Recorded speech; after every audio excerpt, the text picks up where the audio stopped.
As the year came to a close, one key indicator sent a clear signal about the state of U.S. manufacturing. New data shows continued pressure on factories, raising fresh questions about where the economy may be heading next. Economic activity in the U.S. manufacturing sector contracted again in December, marking the 10th consecutive month of contraction, according to the latest ISM Manufacturing PMI report. The report, released by the Institute for Supply Management, showed the manufacturing PMI falling to 47.9% in December, down slightly from 48.2% in November. This was the lowest reading of 2025, reinforcing signs that manufacturing remains under strain.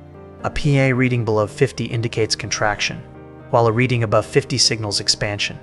December's figure confirms that factory activity continues to struggle despite brief signs of improvement earlier in the year.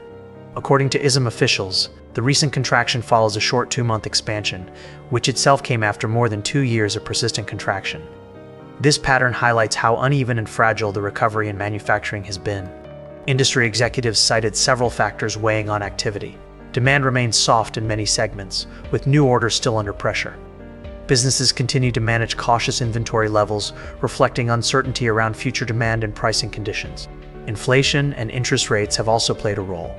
While inflation has moderated compared to earlier peaks, borrowing costs remain relatively high. This has affected capital spending decisions, particularly for manufacturers that rely heavily on financing for equipment and expansion. Supply chain conditions, however, showed relative stability. Delivery times and input availability have improved compared to previous years, suggesting that logistical disruptions are no longer the dominant challenge.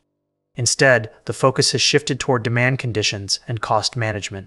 Employment trends within manufacturing were mixed. Some firms reported maintaining staffing levels, while others continued to reduce headcounts in response to lower order volumes. This reflects a cautious approach as companies seek to balance cost control with the need to retain skilled workers.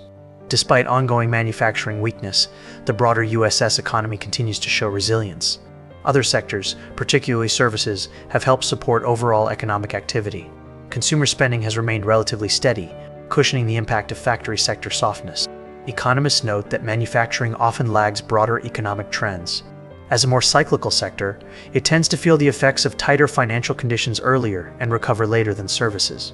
This means prolonged manufacturing contraction does not necessarily signal an immediate broader downturn, but it does warrant close monitoring. Looking ahead, analysts are watching several key indicators. New orders, export demand, and pricing trends will be critical in determining whether manufacturing activity stabilizes or continues to weaken in the coming months. Global economic conditions, particularly growth in major trading partners, will also influence the outlook. Policy decisions may also play a role.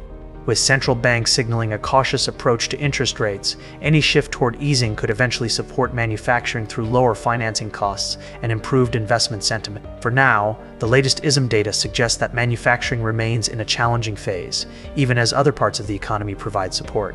As 2006 approaches, investors, businesses, and policymakers alike will be watching closely to see whether manufacturing can regain momentum or whether contraction persists into the new year.